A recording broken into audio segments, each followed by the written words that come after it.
এরকম বেপরোয়া হওয়া। কেননা আমাদের কাছে যে ভিডিও আছে, আমরা কাউকে ব্লেম দিচ্ছি না, কিন্তু এই ভিডিও দেখলে আমার ওয়াইফ সহ সকলে বলছে যে গেমের মধ্যে যেরকম ট্র্যাকের মধ্যে থেকে একটা গাড়িকে পেছন থেকে মেরে সরায় দিয়ে জিততে চায়, ওই মারার ধরনটা দেখলে কোনো স্বাভাবিক মানুষ বলবে না যে এইটা একটা অ্যাক্সিডেন্ট। হয় সে মাতাল ছিল, অথবা সে এমনভাবে মারছে যেন আমরা মরে যাই। আর এইরকম 100 মাইল বেগে মারার পরে, সামনে পিছনে মুচড়ানোর পরে আল্লাহ রাব্বুল আলামিন এই যে 6টা মানুষকে নিখুঁত করে বের করছেন, ওইখানকার মানুষরা আসছে যে ভাই লাশ কয়টা বের করা হয়েছে আর কয়টা বের করা হয়নি। তখন দোকানদাররা বলতেছে লাশ কোথায়? এই যে ইনারাই তো ভিতরে ছিল, উনারা মাথায় হাত দিয়ে বসে পড়ছে। আল্লাহ রাব্বুল আলামিনের কাছে ব্যক্তিগতভাবে আমি কৃতজ্ঞ হচ্ছি যে আল্লাহ রাব্বুল আলামিন আবার আপনাদের সামনে আমাকে কথা বলার মতো পরিবেশ দিয়ে আমাকে আল্লাহ রাব্বুল আলামিন তাঁর অশেষ কৃপায় নতুন একটি জীবন দান করে রব্বুল আলামিন আপনাদের সামনে হাজির করেছেন। এই জন্য আমি আল্লাহর কাছে কৃতজ্ঞ, আলহামদুলিল্লাহ। সত্যিকার কথা বলতে আজকে আমাকে ডাক্তারদের যে পরামর্শ, সেই পরামর্শ অনুযায়ী আপাতত কথাবার্তা বন্ধ এবং আপাতত একটু রেস্টে থাকার জন্য বলা হয়েছে। কিন্তু আমি চিন্তা করলাম, যদিও সিজদা দিতে পারছি না, কিন্তু নামাজ তো পড়ছি, চিন্তা করলাম যে অন্তত পক্ষে আমার জুমার মুসল্লিদের সাথে যে অন্তত সালাতটা আদায় করি অন্তত। এই জন্যই মূলত আজকে মসজিদুল জুমা কমপ্লেক্সে এসেছি। আপনারা ইতিমধ্যে জেনেছেন, আলহামদুলিল্লাহ, আপনারা অনেক দোয়া করেছেন।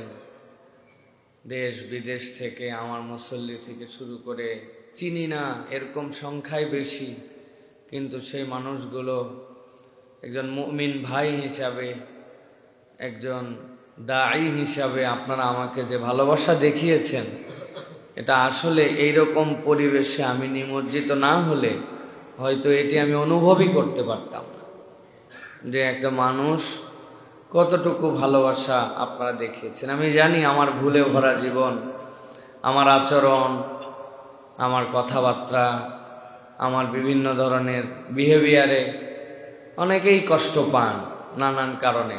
আমি তার জন্য আপনাদের কাছে ক্ষমা চাই। কিন্তু এরপরেও আপনারা নিজ গুণে যে ভালোবাসাগুলি আমাদেরকে দেখিয়েছেন, যে দোয়া করেছেন, এটার জন্য আপনাদের কাছে কৃতজ্ঞ। দেশ বিদেশের সকল ভাই বোনের কাছে আমি কৃতজ্ঞ। আমি কিভাবে এই ঋণ শোধ করব?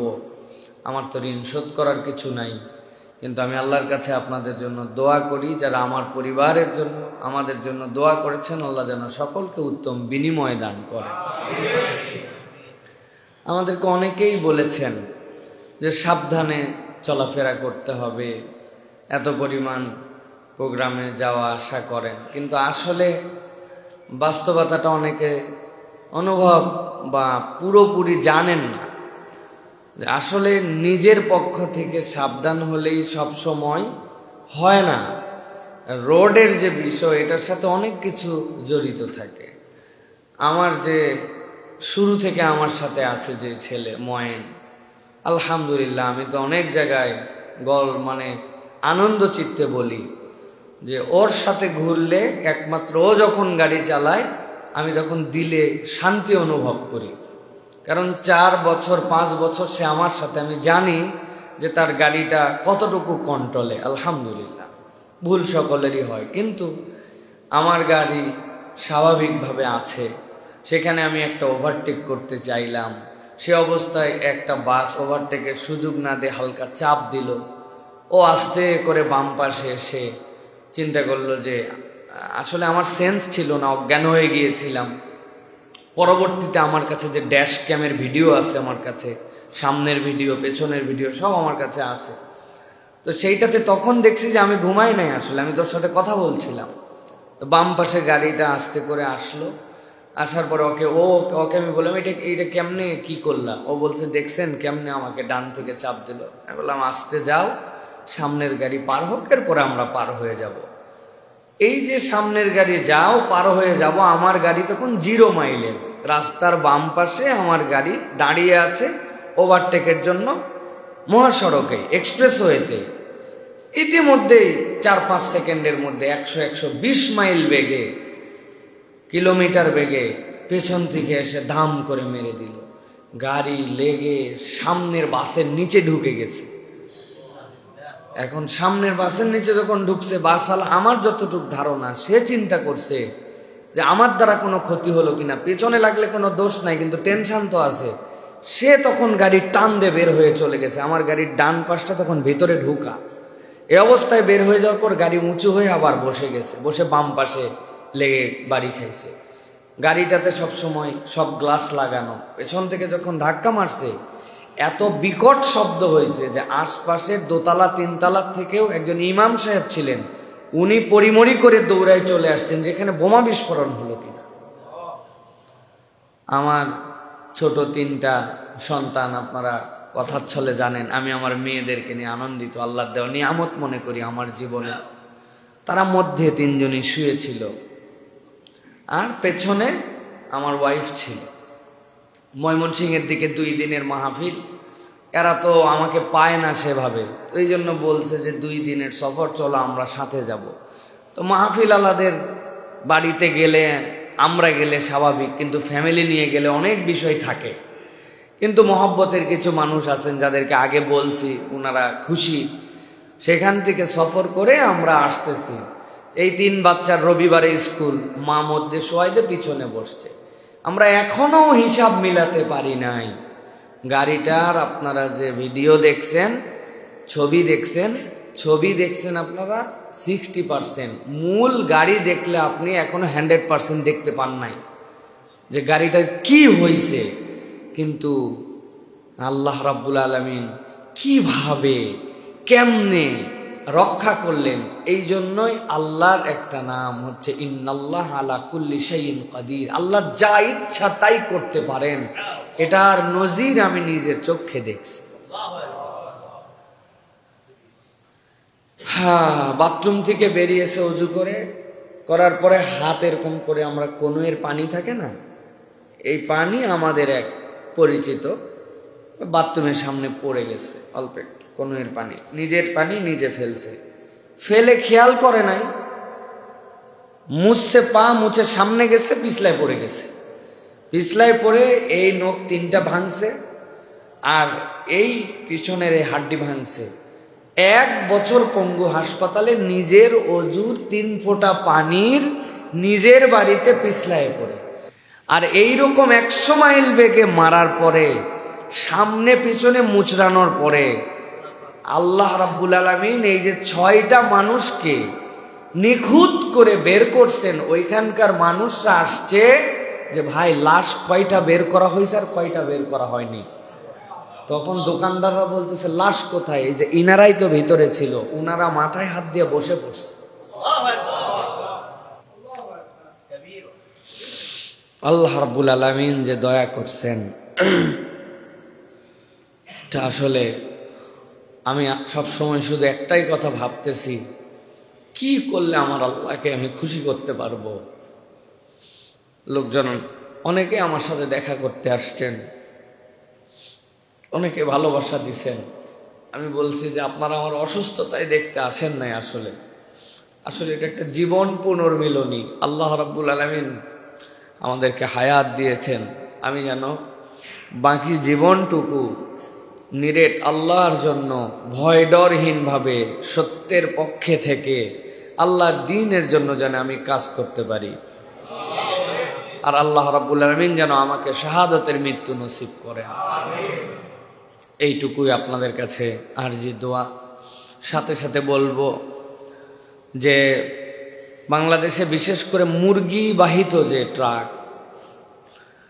আমি প্রশাসন সহ আমাদের কথা যারা শোনেন, সারা দেশে যারা মুরগি পরিবহন করেন, এই ব্যবসার সাথে যারা জড়িত আছেন, আমি তাদেরকে বলবো যারাই রাস্তায় চলাফেরা করেন, মুরগিবাহিত ট্রাক, এদের যে চলাফেরার উগ্রতা, এদের যে রোডের মধ্যে উশৃঙ্খলতা, মানে বেহিসাব, ওদের অনেকগুলো ক্যালকুলেশন থাকে। শেষ রাত্রে যে পাইকারি মার্কেট ধরা লাগে, মুরগি বেশি সময় থাকলে মৃত্যুর হার বেড়ে যায়, অনেক কিছু থাকে। কিন্তু তাই বলে এরকম বেপরোয়া হওয়া, কেননা আমাদের কাছে যে ভিডিও আছে, আমরা কাউকে ব্লেম দিচ্ছি না, কিন্তু এই ভিডিও দেখলে আমার ওয়াইফ সহ সকলে বলছে যে গেমের মধ্যে যেরকম ট্র্যাকের মধ্যে থেকে একটা গাড়িকে পেছন থেকে মেরে সরায় দিয়ে জিততে চায়, ওই মারার ধরনটা দেখলে কোনো স্বাভাবিক মানুষ বলবে না